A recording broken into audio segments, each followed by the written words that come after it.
अभी आप सुन रहे हैं रेडियो सम्राट FM 89.6 मेगाहर्ट्ज पर बदलते पलामू की आवाज। तो दोस्तों, आप लोग कैसे हैं? तो आगे बढ़ने से पहले हम फिर से एक बार आपको जोहार करते हुए सुप्रभात करते हैं और एक रेडियो सम्राट की तरफ से आपका दोस्त, आपका मेंटर, आपका एजुकेटर और आपका सबसे बड़ा ग्रेट वेल विशर आज आपके साथ ढेर सारी बातें लेकर के आए हैं। जी हाँ दोस्तों, तो आप रेडियो सम्राट पर आप बने रहें और सुनते रहें। आज की शुरुआत धमाकेदार करते हैं। तो जी हाँ दोस्तों, आज शुक्रवार है। शुक्रवार, यूं तो बहुत सारे वार हैं, सोमवार, रविवार, शनिवार, मंगलवार, बुधवार, एक उसमें आती है परिवार और परिवार के साथ में है शुक्रवार। तो जी हाँ, आज आप सवेरे सवेरे देख रहे हैं कि हमारे जो रोमांटिक सूरज बाबा हैं वो कहीं ना कहीं मेघा के गोद में छुपे हुए हैं। बाहर का मौसम बड़ा एकदम मस्त मस्त हो गया है और आप लोग हो सकता है कि ठंडा गर्मी के साथ बारिश का संगम हुई है, उसका बहुत मजा ले रहे होंगे दोस्तों। तो ये बहुत ही खुशनुमा मौसम हुआ है और इस मौसम में अगर एक झकास और झनाटेदार और कुछ ऊर्जावान मित्र आपके साथ हो तो चाय कॉफी का तो मजा ही अलग हो जाती है। तो दोस्तों, उम्मीद करते हैं कि आप लोग चाय कॉफी बहुत मस्त ढंग से एंजॉय करते होंगे और आगे अपने दोस्त के साथ भी, अपने परिवार के साथ में शुभ शुरुआत सवेरे सवेरे का कर चुके होंगे और होना भी तो चाहिए ना, क्योंकि आज तो शुक्रवार है। फिर आप लोग शनिवार वो पार्टी का दिन शुरू हो जाता है और संडे फंडे होता है। अरे क्या कहने हैं। तो जी हाँ दोस्तों, आज ऐसा ही कुछ विनय सर के साथ में भी है और स्टूडियो में खास मेहमान हमारे बिहार से हैं। हाँ जी हो, लाला बिहार के। तो आज हम उनसे प्रोग्राम आगे शुरू करने से पहले हम पहले परिचय आपको करा देते हैं। और ये कहते हैं ना कि इत्र मित्र और चरित्र अपना परिचय खुद देते हैं। तो आज ये हमारे बिहार के लाला अपना खुद परिचय दे देंगे, जो कि भोजपुरी राइटर में और भोजपुरी राइटर के रूप में काफी अपना सफलता हासिल कर चुके हैं। और एक से एक इनको ऐसा भोजपुरी राइटर जो कि परिवार के बीच में बैठ करके और समाज में दोस्तों के बीच में बैठ करके आनंदमय वातावरण का तैयार कर देते हैं, ऐसा इनका राइटअप और जलवा है। तो सर विनय बाबू, आपका परिचय खुद ही दें और आप बताएं, उसके बाद हम लोग कार्यक्रम की शुरुआत करते हैं। जी सर। जी सर, आपको बहुत बहुत धन्यवाद इसके लिए। और यह सौभाग्य मिला कि नाम की समरूपता से आप मित्र हैं और हृदय की भावना और जीवन के लक्ष्य भी लगभग मिलती जुलती रहती है। पुनः आपके प्रति अपना हृदय के उद्गार रूपी अभिवादन की प्रस्तुति के उपरांत यदि मैं विनय कुमार सिंह, जिला भोजपुर आरा के उस भूभाग से रहने वाला हूं जो परिचय के लिए मोहताज नहीं है, पूरी दुनिया जानती है जगदीशपुर को। उस पुरोधा, उस योद्धा की जन्मभूमि रही है जो ब्रिटिश सल्तनत के विरुद्ध 1857 का पहला शंखनाद उद्घोष अनाउंसमेंट करने वाला वो व्यक्तित्व, वहीं से मैं बिलोंग्स करता हूं। उसके बाउंड्री लाइन पर एक गांव है बलिगांव, भोजपुर जिला का सबसे डेंसी पॉपुलेटेड विलेज है। वो मेरी जन्मभूमि है। सौभाग्य है और कि मैं आपके स्टूडियो में आपके बीच हूं और आपके भावनाओं के अनुपालन में तैयार हूं। क्या बात है। तो साहब, हम लोग ये बात जो कहते हैं कि हमने स्कूल के समय में एक कविता पढ़े थे, आरा और भोजपुर की जैसे ही बात उठती है तो एक कविता याद आती है, 80 वर्षों के हड्डी में जागा जोश पुराना था, सब कहते हैं कुंवर सिंह बड़ा वीर मर्दाना था। क्या ये जो कविता पढ़ते थे उस समय बचपन में लगता था कि हम लोग भी तलवार उठाएं और कुछ कुछ कर जाए। मतलब साहस इतनी आ जाती थी उस कविता को पढ़ते हुए। और उस गांव से आप बिलोंग करते हैं जहां उस गांव अगल बगल की मिट्टी ही जो पावन है और ये कहते हैं ना वीर रस से भरपूर है।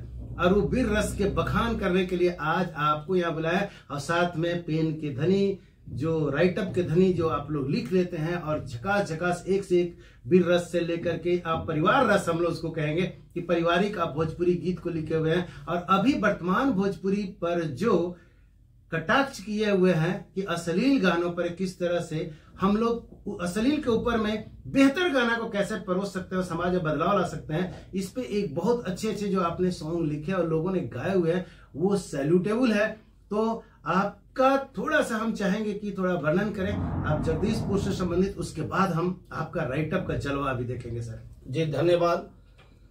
1857 का संदर्भ हम लेते हैं तो 80 वर्षों की हड्डी में जागा जोश पुराना था, उसको आधार मानते हुए यदि मैं अपने भावनाओं को व्यक्त करना चाहूं अपने शब्दों में, तो हम आपको ले चलते हैं 1857 में। शायद मेरा प्रयास आपके भारतीयता की गुदगुदी के रूप में महसूस हो। 57 की क्रांति का पहला शंखनाद बिहारे में, और वो शंखनाद क्या था कि जब जाग उठा बूढ़ा भोजपुरिया, क्या बात है, क्या बात लंदन तक गूंज गई आवाज, वाह, थे सचमुच में वीर कुंवर सिंह भारत के सरदार। क्या बात है, एकदम शानदार। गुलामी का झटका लगा जब तन में, क्रांति जाग उठी वृद्धापन में, मन में ठान लिए वे उस दिन छीनने को स्वराज, थे सचमुच में वीर कुंवर सिंह भारत के सरदार। वाह। संकल्प का टीका लगाकर माथे, चेतक चढ़कर तेगा हाथे, साथे चल दिए थे रण में अपनी पलटन साज, थे सचमुच में वीर कुंवर सिंह भारत के सरताज। क्या बात है। छप छप काट गिराते क्षण में, छप छप काट गिराते क्षण में, जी भगदड़ मच जाती वो रन में चलते तेगा बहादुर जैसे पागल गजराज, थे सचमुच में वीर कुंवर सिंह भारत के सरताज। देश में 57 नहीं आता तो 47 नहीं ध्वज फहराता। क्या बात है सर। 1942 का जन्म 1857 से ही हुआ था। देश में 57 नहीं आता, 47 नहीं ध्वज फहराता, न गाता भारत वर्ष राष्ट्र गाने है आज, थे सचमुच में वीर कुंवर सिंह भारत के सरताज। आज की हालात देश को जात पात में तोड़कर, भारत माता से मुंह मुड़कर, ओढ़कर तन बसंती चोला कपटी करता है राज, हे सचमुच में वीर कुंवर सिंह भारत के सरताज। और इसके संदर्भ में मेरा जो भावना है अंतिम रूप से कि हो जाओ हिंदवासी होशियार, लेकर एकता का हथियार, वार दोबारा होगा एक दिन, विनय को है अंदाज, थे सचमुच में वीर कुंवर सिंह भारत के सरताज। क्या बात है सर। हाँ, तो उन्हीं से संबंधित हमको लगता है कि एक सॉन्ग है जो आप लोगों ने ही, आपका टीम ही इसको कंपोज किए हुए हैं, राइटअप से लेकर के गायन तक, खौलता खून बहल नस नस में। तो हमें लगता है कि ये कल बिहार दिवस भी है, हमको लगता है कि सर। जी जी। तो ये कार्यक्रम जो हम लोग बिहार कहेंगे, हम लोग का बड़ा भाई है, हम लोग उसी से निकल करके आए हुए हैं। तो हम ये कार्यक्रम को उनको भी समर्पित करते हैं, अपने सारे बिहार कलीग वासी को, कि हम लोग का जेनेसिस भी वहीं से है। बस होता है ना कि घर जब बड़ा हो जाता है तो बीच में वो बाउंड्री लाइन ले लेते हैं। तो हम लोग एक बाउंड्री लाइन के तहत झारखंड में है, लेकिन बिहार दिवस भी हम लोग मना लेते हैं। अभी आपका जो होस्ट है विनय सर, जो एक नम्र और विनम्र प्रयास किए हुए हैं कि आपको दिल दिमाग में छोटा सा हल्का सा गुदगुदी करके चेहरे पर मुस्कान लाया जाए।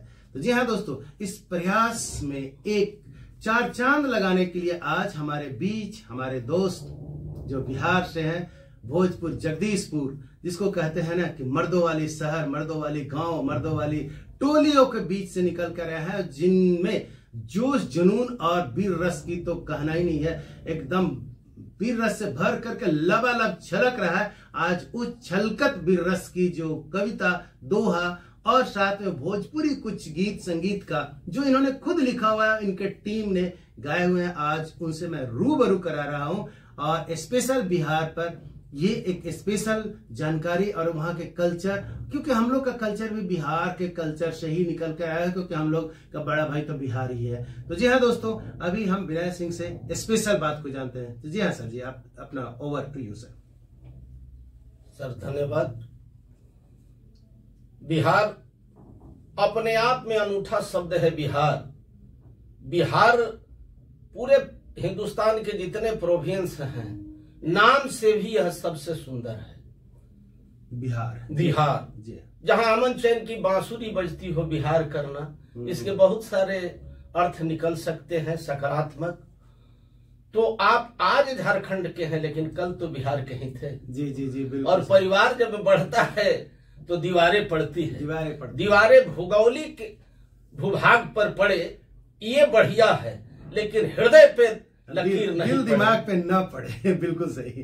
तो चलिए, हमारी भौगोलिक के परिसीमन का केवल बंटवारा हुआ है, आत्मीयता का बोध तो एक साथ ही है।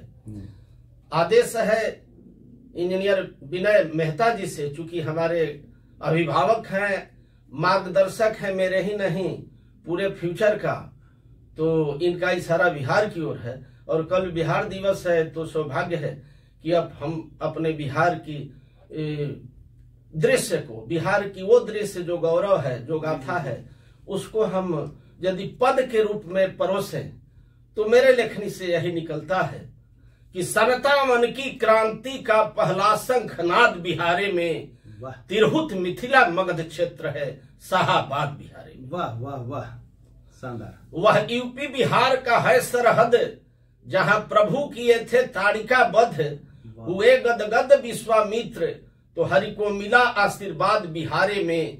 उस सरहद का प्रसिद्ध है नाम, बगसर दुनिया का पावन धाम, जहां गंगा के तट पे हरि का चरण पाद बिहारे में, तिरहुत मिथिला मगध क्षेत्र है शाहाबाद बिहारे में। क्या बात है सर। जब देश विदेश के भूपों को, जब देश विदेश के राजाओं को हुआ था अपने पर गुरूर, तो आकर जनक की नगरी में सर झुकाने को हुए मजबूर। डूब गई श्री राम के बलसागर में, सबकी औकात बिहारे में, तिरहुत मिथिला मगध क्षेत्र है शाहाबाद बिहारे में। क्या बात है राजगीर की प्राचीन कथा, यही नालंदा की भी ज्ञान कथा, इसी बिहार में कालिदास पर चमत्कार कर दी माता। भाता हिंद को जिनकी रचना, दिनकर की याद बिहारे में, तिरहुत मिथिला मगध क्षेत्र है शाहाबाद बिहारे में।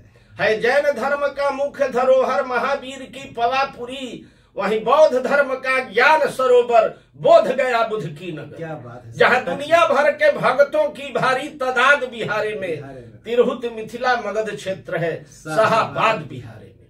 यही है जिला मधुबनी, जो कलाकृत में विश्वधनी, मधुबनी की प्रिंटिंग विश्व विख्यात है। यही है जिला मधुबनी, जो कलाकृत में विश्वधनी। लोग पूछ बैठते देख चदरिया कि यह भागलपुर में कहाँ बनी। सर्वप्रथम सत्याग्रह बोला जिंदाबाद बिहारे में, तिरहुत मिथिला मगध क्षेत्र है शाहाबाद बिहारे में। सोनपुर की कथा का संदर्भ हम जाने तो जब ग्रास लिया था ग्राह गज को, तब प्राण फंसा था संकट में, सुनकर पुकार गज का हरिहर आए थे बचाने गंडक में। तट में लगता है सोनपुर मेला, विश्व विख्यात बिहारे में, तिरहुत मिथिला मगध क्षेत्र है शाहाबाद बिहारे में। और पहले तो था शाहाबाद, जो आज कहलाता रोहतास जिला, जहां मुगल काल का गौरव गाता है सासाराम किला। मिला शासन जब शेर शाह को, तो करता फरियाद बिहारे में, तिरहुत मिथिला मगध क्षेत्र है शाहाबाद बिहारे में। और आप जिस क्षेत्र में है, गणित और विज्ञान के क्षेत्र में, ये भी बिहार भी कम नहीं रही है। बिहार जन्मदाता है सर। और यदि आर्यभट्ट साहब जो हमारे गणित के पूर्वधा थे, उनको अपनी भावनात्मक श्रद्धांजलि देते हुए, और मैं दूसरी श्रद्धांजलि कविता के माध्यम से, कि लोग आज पूछते हैं मुझसे कि वह गणित का जादूगर कहाँ, बसते वशिष्ठ बसंतपुर नगरी, आरा शहर है वहाँ। क्या बात। सारा जहां में गुंजती सहनाई, बिस्मिल्ला उस्ताद बिहारे में, तिरहुत मिथिला मगध क्षेत्र है शाहाबाद बिहारे में। जब पड़ी आजादी खतरे में, देख देश की बर्बादी, तब जाग उठा बूढ़ा भोजपुरिया, हिंद देश का फौलादी। सन 57 में गोरों के संग छेड़ दिया जिहाद बिहारे में, तिरहुत मिथिला मगध क्षेत्र है शाहाबाद बिहारे में। और यहाँ मैथिल में मिठास भरी भोजपुरी भाषा आप बोलते हैं, ये भाषा की माधुर्यता क्या है। तरह तरह की भाषा है यहाँ, लेकिन मेरी भाषा कैसी है। यहाँ मैथिल में मिठास भरी मगही लगती जैसे मिश्री, और जब सुन लोगे तुम भोजपुरी मेवा की स्वाद ना क्या बिसरी। बात है सर। आरा नगरी चिरता भक्ति में अपनी औलाद बिहारे में, जी। तिरहुत मिथिला मगध क्षेत्र है शाहाबाद बिहारे में।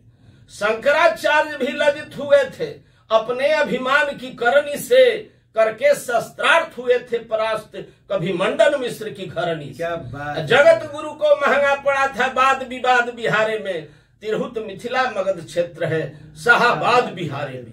और एक ऐसी घटना, भगवान तरह तरह की लीला करते हैं, भक्तों की भक्ति में पढ़कर कभी शिव सेवक बन जाते हैं, ऐसे में भोले उगना बनकर विद्यापति घर आते हैं। क्या बात। हम गाते हैं जो पावन रचना, वो कविताएं अनुवाद बिहारे में, तिरहुत मिथिला मगध क्षेत्र है शाहाबाद बिहारे में। और यहाँ की भौगोलिक उपलब्धि क्या है कि जहाँ के शाही लीची पर आज देश विदेश में शोध होता है, जहाँ के लंगड़ा आम खाने से अमृत जैसा बोध होता है, जी जी। जहाँ के चर्चित चिनिया केले का लाजवाब स्वाद बिहारे में, जी जी। तिरहुत मिथिला मगध क्षेत्र है शाहाबाद बिहारे में।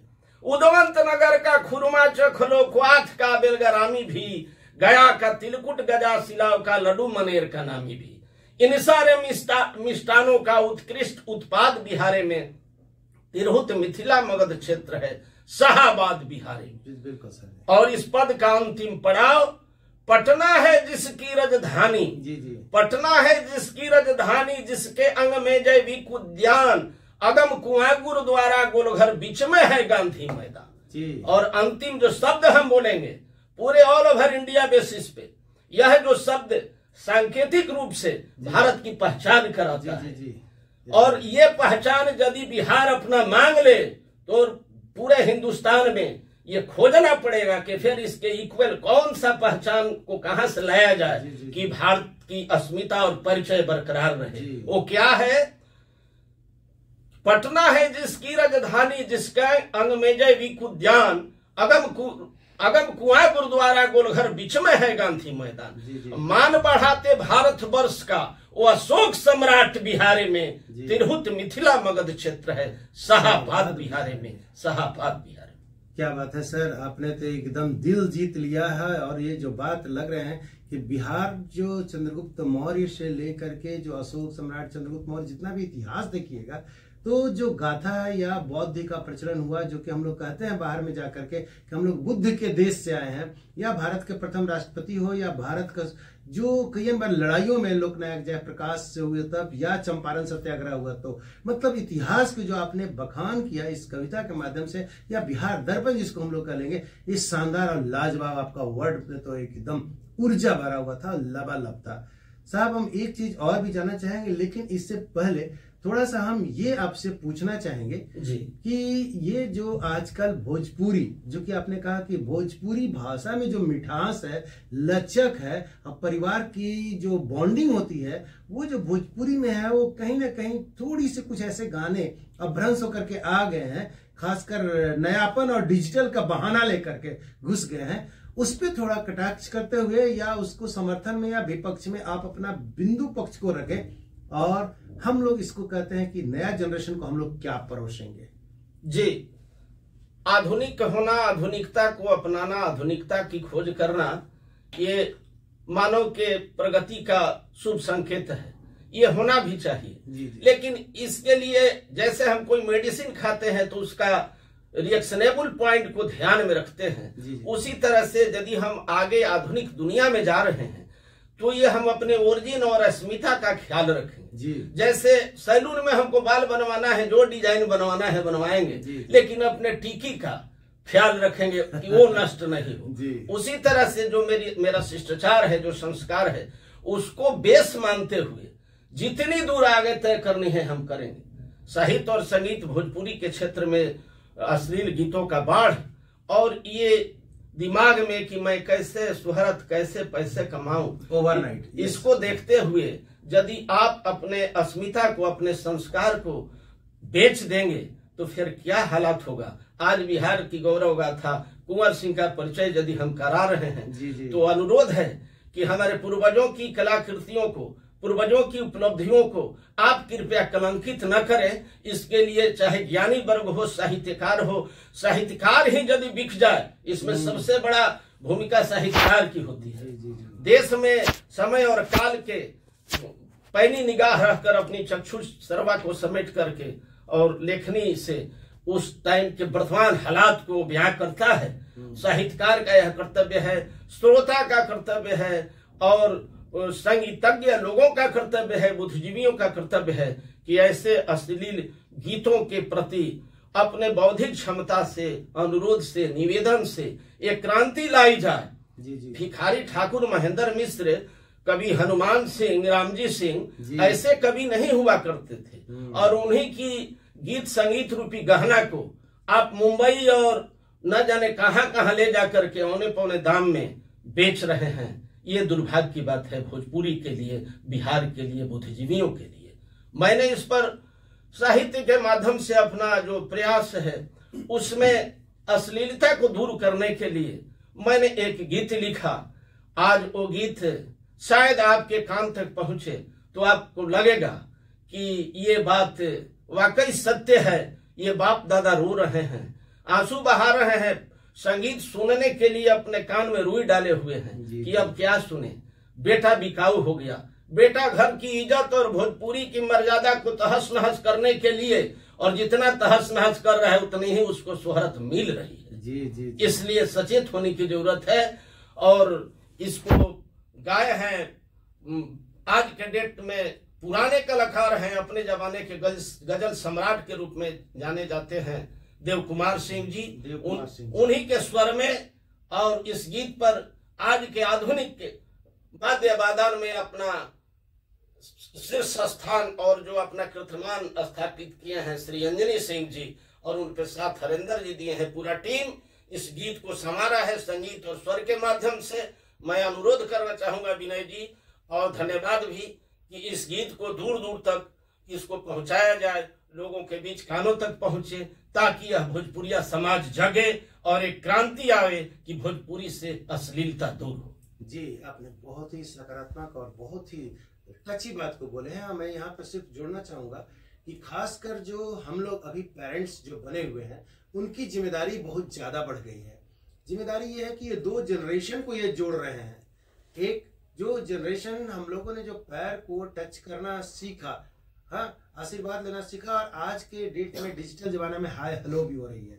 तो ये जो जनरेशन है कि हम जो अपना पुराना जो अपना जो कल्चरल वैल्यू है, सांस्कृतिक वैल्यू रहा है, उस कल्चरल वैल्यू को नए जनरेशन में, नए आयाम में, बट उसी वैल्यू को मेंटेन करते हुए हम लोग कैसे पहुंचा ले, ये भी हम लोग के लिए एक चैलेंज है, और इस चैलेंज को स्वीकार भी होगा। लेकिन आपका ये गाना जो आप लिखे हुए अश्लील कलाकारों के जोरदार तमाचा, ये वाकई में अभी जोरदार तमाचा होगा। और साथ में हम इसको गाने वाले जो आपके पूरे टीम है, आप राइटअप है, तो आप राइटर हैं इस गाने का, पूरे आपको टीम को मैं तहे दिल से बधाई देता हूं कि डेयर टू किया, डेयर बियॉन्ड द लिमिट किए है।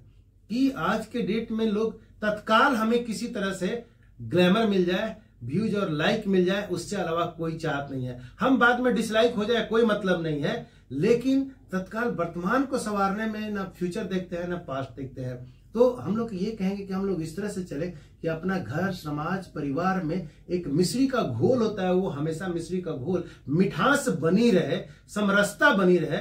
जब भगवान सृष्टि का निर्माण किया गया तो उस समय सृष्टि में सबसे इंटेलिजेंट और बुद्धिमान प्राणी मनुष्य को बनाया गया, और मनुष्य को मनुष्य ही बने रहने के लिए वरदान के रूप में भगवान ने जो दिया उसको हम लोग कहते हैं गीत संगीत। जी हाँ दोस्तों, गीत संगीत का न तो कोई मजहब होता है, न बाउंड्री होता है, न धर्म होता है, बस ये तो आदमी को जोड़ करके रखने के लिए एक भगवान का बहुत बड़ा वरदान है। तो इस वरदान में अपभ्रंश न आवे, इसके लिए समय समय पर कलाकार लोगों ने आवाज उठाया भी है। कि जी हाँ दोस्तों, हम लोग कहते हैं ना कि ऊपर चढ़ना बहुत कष्ट है, नीचे तो खुद गिर जाते हैं। तो भोजपुरी की जो रसता है, मिठास है और उनकी गुणवत्ता और क्वालिटी है, उसको बनाए रखना आज के डेट में सर चैलेंज है। और इस चैलेंज को मेंटेन करने के लिए बहुत सारे कलाकारों ने, बहुत सारे राइटर, लेखक ने भी अथक प्रयास किया हुआ और एक से बढ़कर एक आगे गए हैं। और इसी भी अपभ्रंश के रूप में तत्काल ग्लैमर में आने के लिए लोगों ने क्या न क्या से क्या कर दिया और न जाने क्या से क्या हो गया है। तो हम लोग यहां पर थोड़ा सा ये कहेंगे कि दोस्त, जीवन एक अवसर है, जीवन एक अवसर है श्रेष्ठ बनने का, श्रेष्ठ पाने का और श्रेष्ठ करने का। तो इस अवसर को आप न गंवाएं और बेहतर और बहुत श्रेष्ठ बने और पूरे समाज को श्रेष्ठ बनाए, क्योंकि अगर समाज श्रेष्ठ होगा तो उसमें एक पार्ट हम लोग हैं जो हम लोग भी श्रेष्ठ होंगे। जीवन वो फूल है जिसमें कांटे ही कांटे हैं विनय बाबू, जीवन वो फूल है जिसमें कांटे ही कांटे हैं, परंतु सौंदर्य की कमी नहीं है अगर उसमें तड़का के रूप में हमारा गीत संगीत आ जाए तो जी हाँ दोस्तों, अभी हम लोग थोड़ी सी और बात को बढ़ाते हैं और विनय बाबू दूसरे भजन के रूप में भी काफी कुछ लेखक अपनी लेखनी से लिखे हुए हैं और उनको आप सुनेंगे और मॉडर्न जो डिजिटल वाद्य यंत्र है उनको लगा करके भी समरसता और जो मधुर गीत को गाया गया है वो भी आपको लगेगा कि हम लोग इसको सुनते रहें। और कभी कभी तो ऐसा होता है कि समय की मार हो जाती है और कभी ओकेजन ऐसा आता है कि लगता है कि ये चलता रहे और हम लोग को आनंद, हम लोग के जीवन में आनंद और मिठास आता रहे। ओवर टू यू विनय बाबू, अभी आपके वर्तमान परिप्रेक्ष्य में हम चाहेंगे कि अपना बात को रखें। जी, गीत संगीत आज का यह बेसिक वार्तालाप का विषय है। हाँ, विषय है। तो ये साहित्य, साहित्यकार और गीत वह माध्यम है जो रोते हुए लोगों को हंसाए। गीत वो माध्यम है कि समाज में पनपी हुई कुरीतियों को, कुरीति क्या है, हम भोजन करते हैं जो विकृति टॉक्सिन पैदा होता है, विकार है, उसको जो हमारा योग और व्यवस्था मेडिसिन का बनाया गया उससे वो दूर होता है। जी जी। तो ये भोजपुरी भाषा में हमारे समाज में जो टॉक्सिन जमा होते हैं उसको दूर करने की एक सरल सटीक माध्यम है संगीत। और संगीत ऐसी होनी चाहिए कि हमारी विकृति दूर हो। समाज में याद होगा, उस कालांतर के लोग तो अब नहीं होंगे, कुछ कुछ होंगे, हम लोग सुने हैं, समाज में जब जब भी कुरीति आई उसको दूर करने के लिए यदि हथियार उठाया तो कभी ही उठाया, साहित्यकार ही उठाया। और उस घटना के बाद यदि उसको माधुर्यता का आवरण चढ़ाने का भी काम किया तो गायक समाज नहीं किया। ऐसे में हमें बहुत प्रसन्नता के साथ आदर पूर्वक कुछ हम नाम रखना चाहेंगे। उसमें बेसिकली आते हैं स्वर्गीय श्री भिखारी ठाकुर जी, जो भोजपुरी के शेक्सपियर के रूप में जाने जाते हैं। कहने का मतलब ये है कि भोजपुरी के गीत संगीत की दुनिया में से वो कोसों दूर थे, लेकिन उनको लगा कि यह समाज में पहले बेटियों को बेच दिया जाता था, तरह तरह के अपभ्रंश घटनाएं होती थी। इनको उन्होंने मां शारदा की कृपा हुई, सरस्वती का साक्षात उनको दर्शन हुआ और इसके बाद से अनपढ़ गंवार आदमी, अंगूठा छाप आदमी, और उन्होंने अभिनय शुरू किया, कविता कहना शुरू किया, इतनी भाव और इतनी रस को लिखा। याद राजा राम मोहन राय जैसा कुरीतियों को कालांतर में उन्होंने समाप्त करके अपना ऐसा परिचय दिया कि फिल्मी दुनिया भी मजबूर हो गई विदेशिया का मंचन कराने। जी जी जी जी। तो संगीत वैसी होनी चाहिए। दूसरा नाम आता है महेंद्र मिश्र जी का। महेंद्र मिश्र जी को केवल कविता गढ़ने वाले रचनाकार संगीतज्ञ के रूप में लोग जानते हैं, लेकिन सच्चाई यह है कि गुलाम भारत का वो एक सक्रिय स्वतंत्रता सेनानी थे महेंद्र मिश्र जी, क्योंकि उन्होंने नकली नोटों का कारोबार शुरू करके अंग्रेजों के मुंह पे तमाचा मारने का काम किया और नतीजा हुआ कि जेल जाने के बाद में, और एक खास गूढ़ बात है, जेल ऐसी व्यवस्था है कि वहां एनर्जी को समेट करके और एक फिक्स दिशा में लगाया जाता है। दूसरे की बात छोड़िए, अखिल ब्रह्मांड नायक उस सांवरिया सेठ परम जोगेश्वर की भी उत्पत्ति जेल से ही हुई। तो उन्होंने पहला कविता कह दिया जो आज उस कविता को आदर पूर्वक सुनते हैं, गाते हैं, वो है गीता कुरुक्षेत्र के मैदान में। फिर यदि जेल की बात आती है तो महेंद्र मिश्र भी जेल में गए और इसके बाद वो उनको कवित्व शक्ति जागृत हुई और विरह वेदना, देश के प्रति वेदना थी और उस वेदना को उन्होंने जब अपने परिवार से बिछुड़े तो जेल से ही उन्होंने लिखना शुरू किया और विरह वेदना की अभिव्यक्ति को प्रकाष्ठा पर संगीतमय बोध के साथ आपके कानों तक पहुंचाने में बड़े आदर और सम्मान के साथ हम नाम रखते हैं श्री स्वर्गीय महेंद्र मिश्र जी का। और महेंद्र मिश्र जी ने पूर्वी रस में आपको सराबोर करने का जो कीर्तिमान स्थापित कर दिए, आज उसका जोड़ा नहीं है। यदि तीसरा नाम रखते हैं तो आपका चैती छठ हो या कार्तिक का छठ हो या ओकेजन हो, हमारे देश की जो परंपरागत गायन पद्धति है उसका आश्रय लेते हुए अपना जो एक स्वर का जो उदाहरण, एक मिसाल, एक अनूठा प्रस्तुति रूपी दीवार जो खड़ा कर दी, कीर्तिमान खड़ा कर दी स्वर्गीय शारदा सिन्हा जी। जी जी जी, इनके बिना तो आरती और शादी, चुंबन का गीत ये तो अधूरे ही रह जाते हैं। तो कमाल होगा। शारदा सिन्हा जी, चलिए ऐसे ऐसे समय पे हमको लगता है कि जब ईश्वर को, प्रकृति को जरूरत पड़ती है जी, कभी आजादी की जरूरत पड़ी तो कुंवर सिंह आ गए, गांधी आ गए, प्रकृति को जरूरत पड़ी भिखारी ठाकुर आए, महेंद्र मिश्र जी आए, शारदा सिन्हा भी आई। और हम चाहेंगे कि भगवान इसी तरह से जितने गायक बंधु कलाकार हैं आपका एक विशेष पहचान बने, जिस तरह से इन लोगों का पहचान है। संगीत वैसे हो जो कुरीति को समाप्त करे, संगीत और रचना ऐसी नहीं है जो कुरीति को बढ़ावा दे और पनपना शुरू कर दे। इसलिए हनुमान कवि जो भोजपुर जिला से बिलोंग करते थे, वो पहलवान थे, हाँ नामजद पहलवान थे, लेकिन उनको भी जेल जाना पड़ा और जेल में जाने के बाद में फिर उनके हृदय से विरह रस का और आध्यात्मिक रस का जो बोध हुआ उसकी प्रस्तुति आज हमारे गायक बंधु लोग किया करते हैं। हमारे गांव के स्वर्गीय रामजी सिंह, जो जिनको वीर कुंवर सिंह यूनिवर्सिटी के द्वारा 2007 में तुलसी ऑफ भिखारी, तुलसी ऑफ रामचरितमानस, रामचरितमानस के तुलसी से नवाजा गया। सौभाग्य था कि संचालन का दायित्व तो मुझे मिला था, वो हमारे गार्जियन थे और उन्हीं के सानिध्य में रहकर हमने कुछ सीखा। आज भी आशीष और आशीर्वाद हमको लगता है जो उन्हीं का है। तो ये लोग थे। आज आग्रह है कि जो लोग हैं, अरे भाई मतलब दूध वैसा हो दही जमाओ जिसमें फैट नहीं निकला हो, लेकिन आज जो गीत हम लोग गा रहे हैं उसमें शिष्टाचार और संस्कार रूपी फैट को पहले निकाल लेता है व्यवसायी और इसके बाद सीधे वह नकली दूध पाउच में भर देता है। पाउच वाले दूध का चाय लोग कहते हैं जो बहुत टेस्टी होता है, सत्य है, लेकिन क्या कारण है कि जो इंक्लूड जिसमें फैट है वो आपके नजरिया का फेर है, आपके जीभ के परह का फेरा है।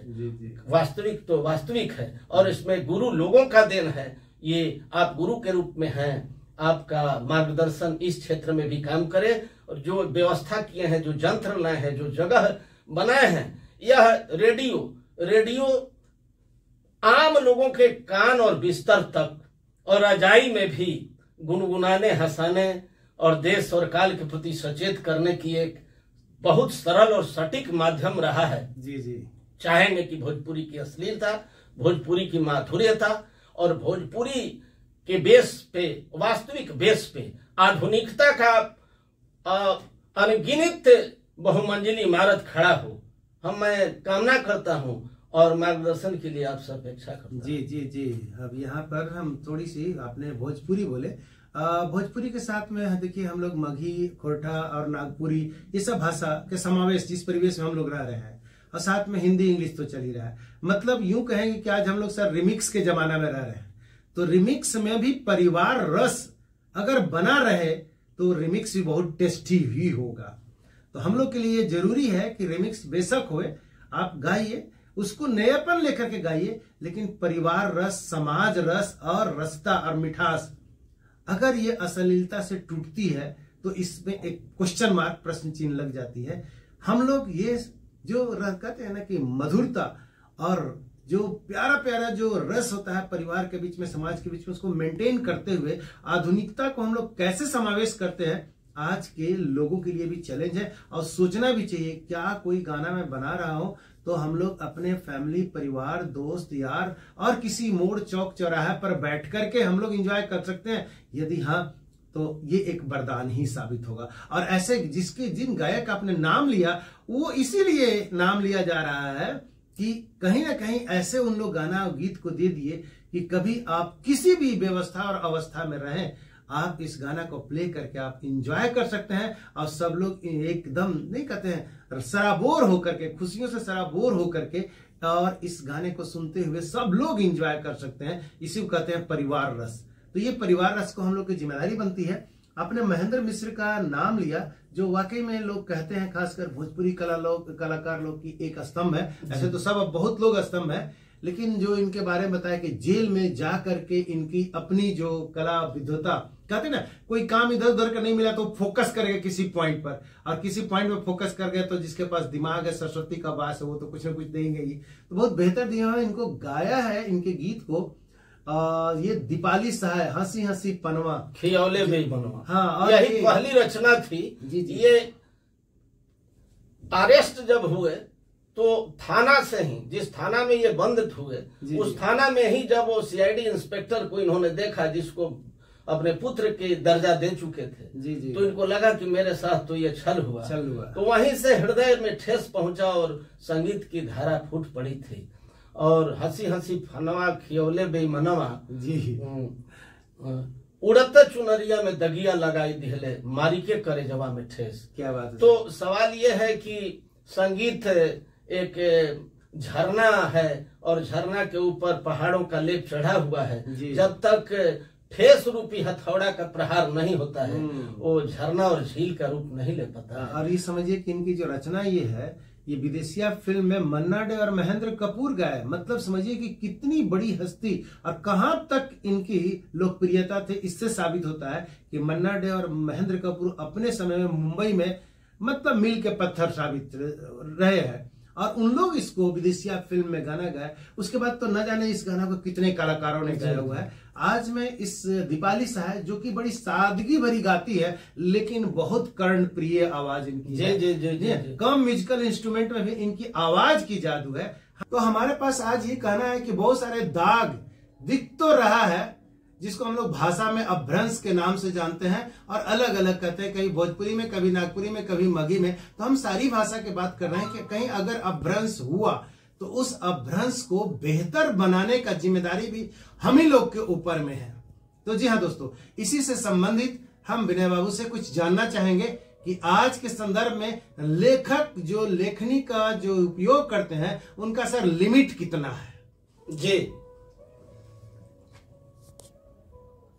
कोई भी लेखन, संबोधन या कोई भी कृत्य हो, उसके परिसीमन को बारीकी से देखना चाहिए। भारत भी जो कार्य करता है अपने एलओसी का ख्याल रखते हुए, बिल्कुल। और यही एलओसी का ख्याल पाकिस्तान नहीं रखता है। हाँ। तो आगे क्या होता है सब लोग जानते हैं। तो इस जीवन एक जंग है, युद्ध है जी। इसमें आपका पोर्टफोलियो क्या होता है। आप संगीत के पोर्टफोलियो में है, साहित्य के क्षेत्र में है, तो आपका भी एलओसी का ख्याल रखना चाहिए। और हम इसी देश में, जो धर्मनिरपेक्ष देश है, सालों भर हर पल यहाँ धर्म का ही क्षण गुजरते रहता है, उसमें गोता लगाते हैं। अभी करीब में चैती छठ होने वाला है जी, रामनवमी भी होने वाली है। तो कहने का मतलब कि लेखनी चलाने के पहले ये ध्यान रखना चाहिए। अब ये नवरात्रि में छठ मैया को, दुर्गा पूजा में दुर्गा माता को, माँ भवानी, और उस माँ भवानी को और पैर पूजते हैं, कुंवारी कन्याओं को खिलाते हैं जी। उसके दरमियान क्या आपने कभी सोचा कि इस जगदम्बा की स्वरूपणी समझ करके उसकी पैर पूजी करते हैं, और कल उस लेखनी से यदि उसका जो सारा स्वरूप है उसको उस तरह से नंगा करके और उतारना शुरू करते हैं। ये इसी देश में आप ही करते हैं। ये क्या है? ये नहीं होना चाहिए। यदि माँ के ममता, माँ का चित्रण करना है तो उसके ममता पर आपकी निगाहें जानी चाहिए। माँ के ममता का बखान पर आपकी लेखनी चलनी चाहिए। चित्रण माँ का करना है तो हम ममता आपका शीर्षक होना चाहिए। स्त्री का करना है तो श्रृंगार उसका शीर्षक होना चाहिए। और यदि बहन का करना है तो उसका स्वभाव और संस्कार और शील सदाचार का चित्रण होना चाहिए। ऐसे दुस्साहस ग्रंथों में मिलता है कि एक बार महाकवि कालिदास ने भी ये माँ का चित्रण शुरू किए। माँ ने देखी कि यह तो अपने एलओसी को पार कर रहे हैं कालिदास, लाइन ऑफ कंट्रोल पार, उनको अभिशाप लगा था। ये मैं जानता हूँ, आप लोग भी इस बात को जानते होंगे। तो इस मेरे वाक्य का अनुमोदन साहित्यिक आधार से भी है कि मैं जो बोल रहा हूँ सत्य बोल रहा हूँ।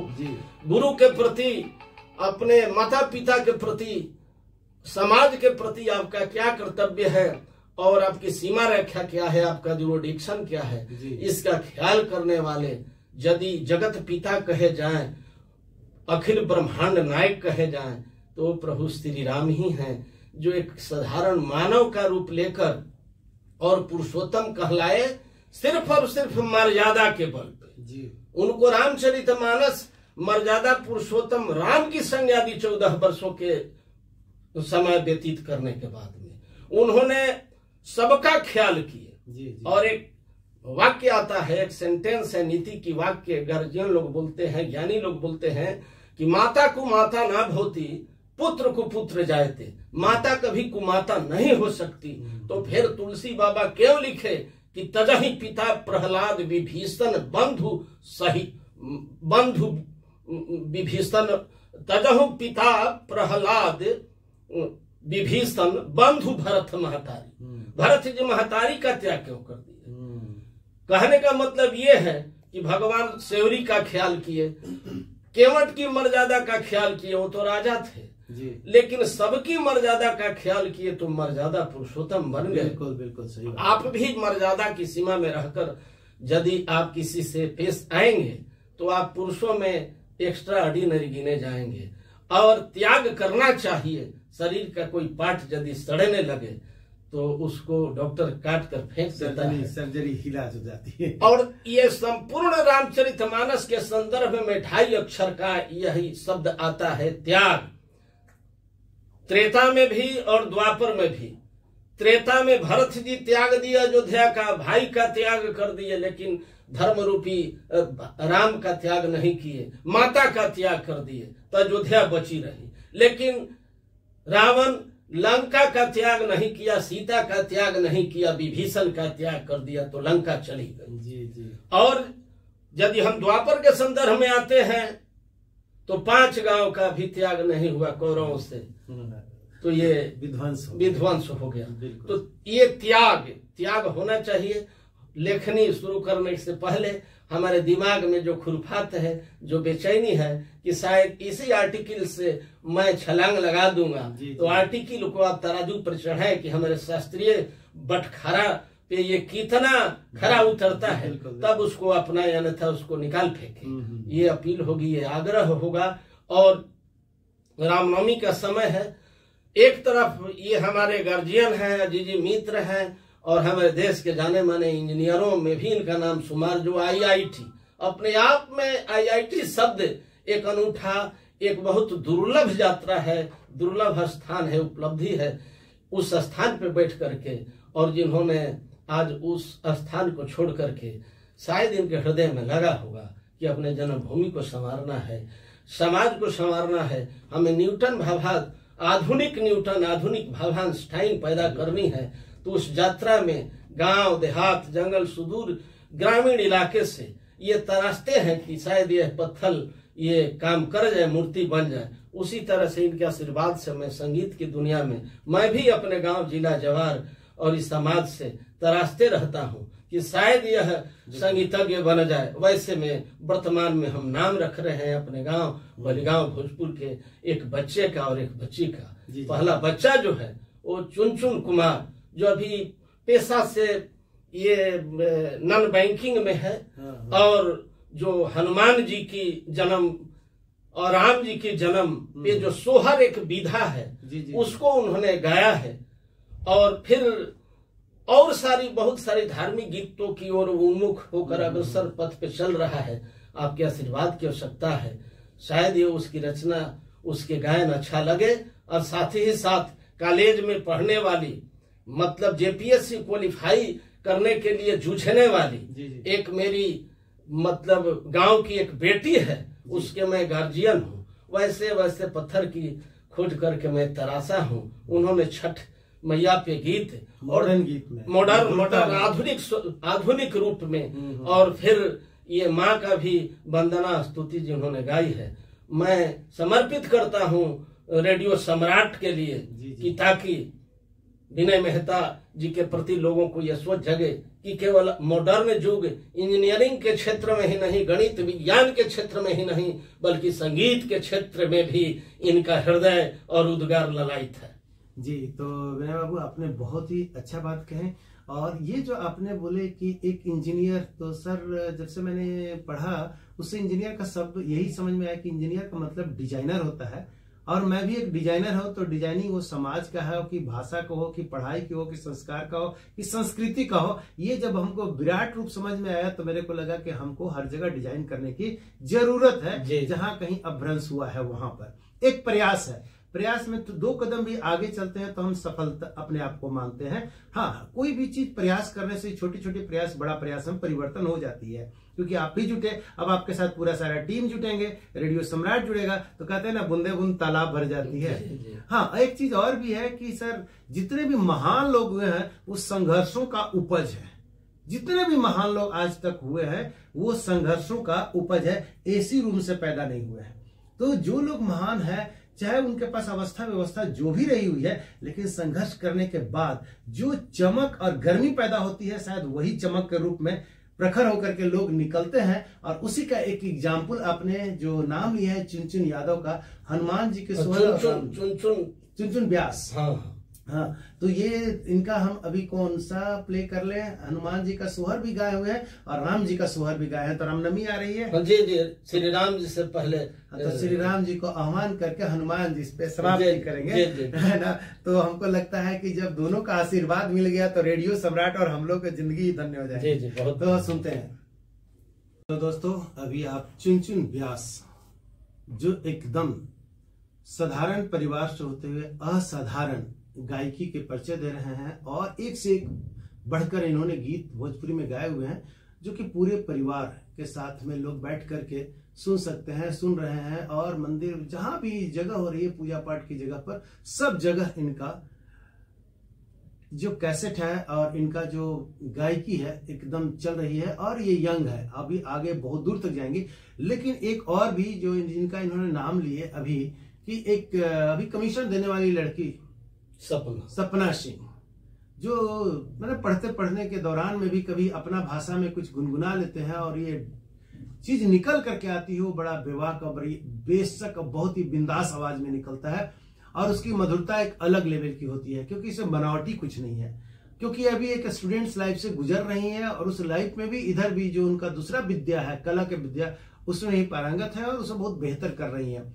अभी एक रामनवमी है, रामनवमी में चैती छठ भी होता है, तो उन्होंने एक सॉन्ग छठ के गाए हैं, छोटा सा है, हम आपको उनका आवाज सुनवाते हैं कि किस अंदाज में नयापन का अपना पुराना संस्कृति संस्कार के साथ जोड़ करके ये लाए हैं। कि गायिका भी नहीं है, मॉडर्न भी है, कमीशन भी दे रही है और साथ में इधर गा भी रही है। तो ये कहें कि मॉडर्निटी और ये शिक्षा संस्कार और मॉडर्निटी और डिजिटल सबका समावेश है इनके गायकी में। तो दोस्तों, हम लोग अभी बात कर रहे हैं एक से बढ़कर एक जो गायक है हमारे बीच, और वो गायक लेखक, जो लेखक है विनय सिंह।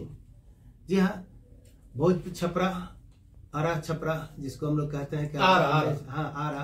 तो जी हाँ, लगले है सर जी, आरा हिले छपरा हिले दुनिया हिले ला।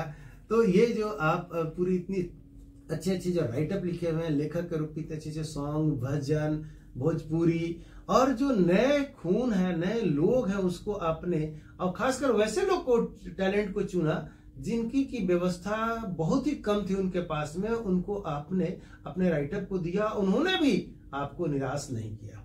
ये बड़ी बात है। सपना सिंह का भी आवाज में मिठास है, और साथ में इनके साथ जो वाद्य यंत्र जो बना है, मॉडर्निटी है, लचक बहुत बढ़िया है। और ये एकदम नहीं कहते, अभी स्टूडेंट्स हैं, कमीशन दे रहे हैं, तैयारी कर रहे हैं, इसी बीच में इनको ये विद्या में भी आप पारंगत करा दिए। एक अपने चुन जो व्यास हैं उनके तो कईयन भजन है, अभी आप एक और भी हम उनका सुनेंगे, हनुमान जी का भजन इसलिए सुनेंगे कि अभी हम लोग को लगता है कि 1 2 3 4 5 6 के बीच में ही रामनवमी का पूरा सीक्वेंस चलेगा। तो हम लोग पहले ही एक प्रोग्राम, क्योंकि आप राइटअप हैं, लेखक हैं इस सारे चीजों का, तो आपके होते हुए अगर इसका शुभारंभ यहाँ हो गया तो रेडियो सम्राट के लिए भी एक गौरव की क्षण है। और आप यहाँ पर आए हैं सर जी, बहुत ही बहुत आपको धन्यवाद है। और हम लोग का भी एक प्रयास होता है कि बनावटी दुनिया से थोड़ा दूर, जो हमारा टैलेंटेड लड़की हो या लड़का हो या पुरुष या मर्द हो, जो भी हो, मानव जाति हो, मानव जाति के बेहतरी के लिए सोच रहे हो, अगर वो एक कदम आएंगे तो रेडियो सम्राट उसके साथ 2 कदम मिला करके आगे बढ़ाने का काम करेगा। तो सर आप क्या कहना चाहेंगे, आप कहें, उसके बाद हम लोग अंतिम पादान पर चलते हैं चुन व्यास के साथ में। लेकिन पहले आप पूरे पलामूवासी रेडियो सम्राट के श्रोता को आप क्या कहना चाहते हैं सर? मैं यही कहना चाहूंगा, जितनी वार्तालाप हुई, जितनी भाव का आदान प्रदान हुआ, क्योंकि रामनवमी को देखते हुए ही नहीं बल्कि हर पल को देखते हुए अनुशासन, शिक्षक, गुरु, ये सारे लोग सबसे पहले यही कहते हैं अनुशासन। यदि हम देवताओं को पूजा पाठ की नजर से देखते हैं, उनको लड्डू चढ़ाना पसंद करते हैं, शायद इसी से प्रसन्न हो जाए, लेकिन हनुमान जी वैसे तो सारे देवताओं के साथ है, लेकिन श्री हनुमान जी के साथ है जे ये इनको लड्डू चढ़ाइए अथवा नहीं चढ़ाइए, भोग लगाइए अथवा नहीं लगाइए, लेकिन आप अनुशासन का ख्याल रखिए। आप कितने अनुशासन मेंटेन कर रहे हैं, आपकी भक्ति को इसी रूप में वो देखते हैं, क्योंकि स्वयं अनुशासित रहने का यदि प्रकाष्ठा पर कोई वो केंद्र बिंदु है तो श्री हनुमान जी हैं। और विद्यार्थियों के क्रियाकलाप के संदर्भ में, जैसे पहले बचपन में हम लोग सुनते थे कि विद्यार्थियों में ये गुण होना चाहिए, काकः चेष्टा बकोह ध्यानम स्वान निद्रा तथैष्ट अल्पहारी गृह त्यागी तस्य विद्यार्थी लक्षणम।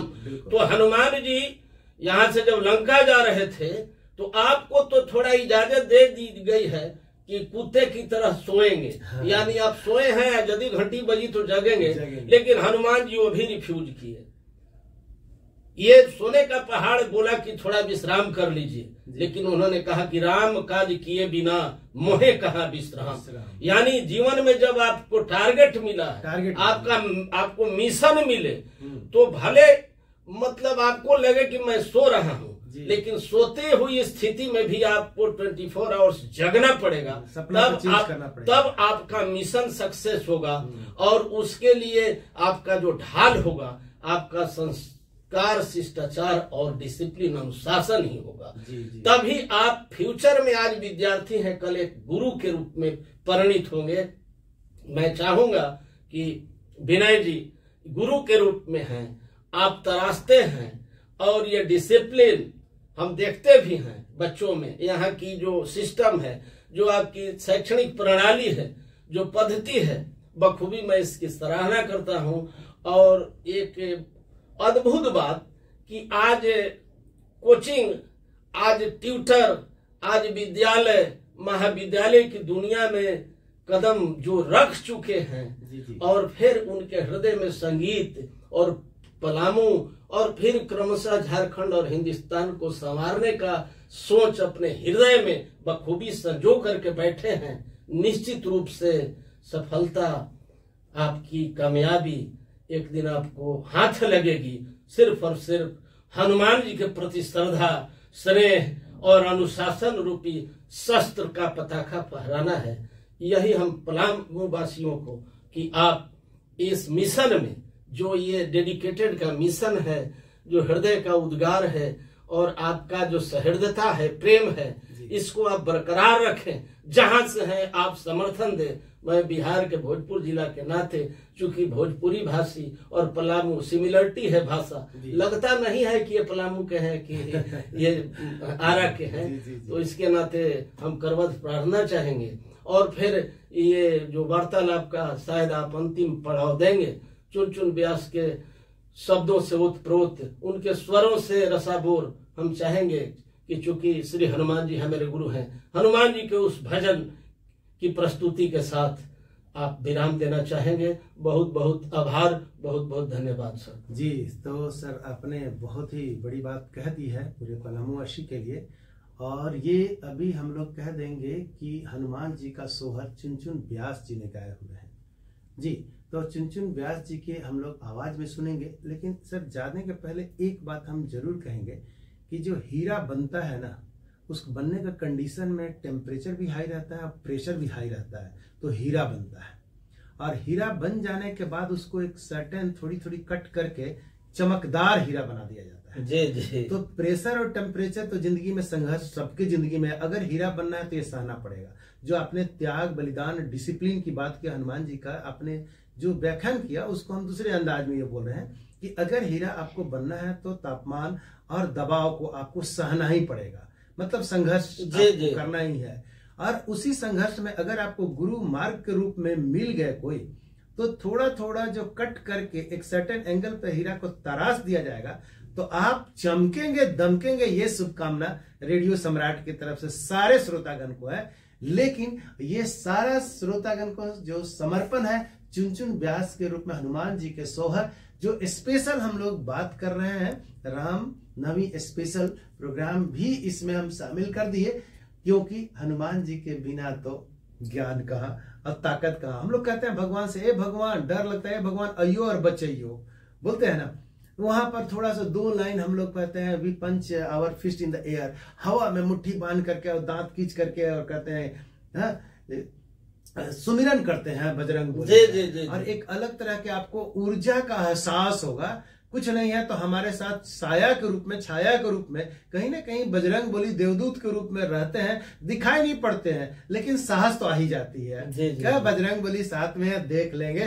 तो देख लेंगे वाली जहां बात होती है तहां देख ही लेते हैं। तो समर्पण है एक आपको, लोग सबको। आप सुनिए।